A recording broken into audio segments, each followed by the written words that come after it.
তো আমি মোহাম্মদ মহিম হাসান। আমি আজকে তোমাদের ট্যাগ কোশ্চেন নিয়ে কথা বলবো। আমরা ট্যাগ কোশ্চেনের দুটো রুলস লিখে রেখেছি, এই দুটো রুলস নিয়ে কথা বলবো।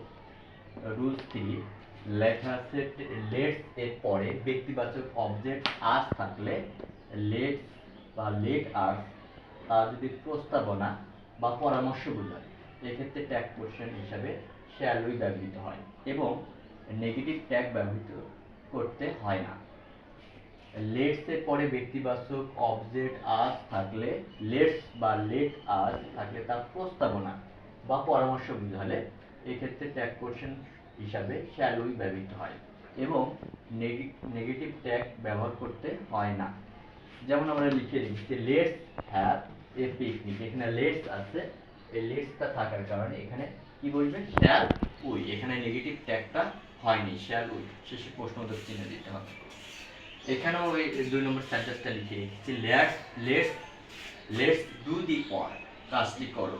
লেটস দেখো আছে, লেটস থাকার কারণে এখানেও নট ব্যবহৃত হয় নাই, সেন্টেন্সটা দাঁড়াইছে শ্যাল উই।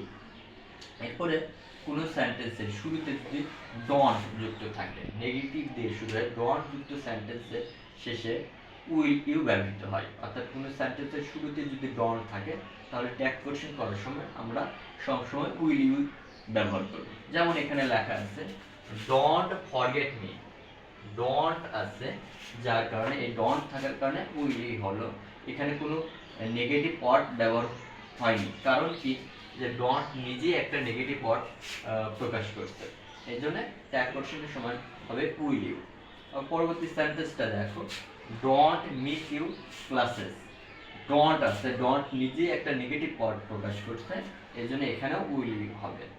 শেষের সেন্টেন্সটা দেখো ডোন্ট টেল এ লাই, কখনো মিথ্যা কথা বলো না, যে ডোন্ট আছে, এই ডোন্ট থাকার কারণে এখানে উইল ইউ হয়েছে। এখানে সেন্টেন্সটা দাঁড়াইছে উইল ইউ, উইল ইউ। এখন আমরা এই জাতীয় যতগুলো সেন্টেন্সে বাসায় বেশি বেশি চর্চা করব। আর পরীক্ষার ভেতরে লেটস দ্বারা আমাদের যে কোনো একটা ট্যাগ থাকবে বা থাকে, এই লেটসটা গুরুত্বপূর্ণ একটা রুলস আজকে শিখালাম। এটা তোমরা বাসায় বেশি বেশি চর্চা করবা। ভালো থাকো, সুস্থ থাকো, আল্লাহ।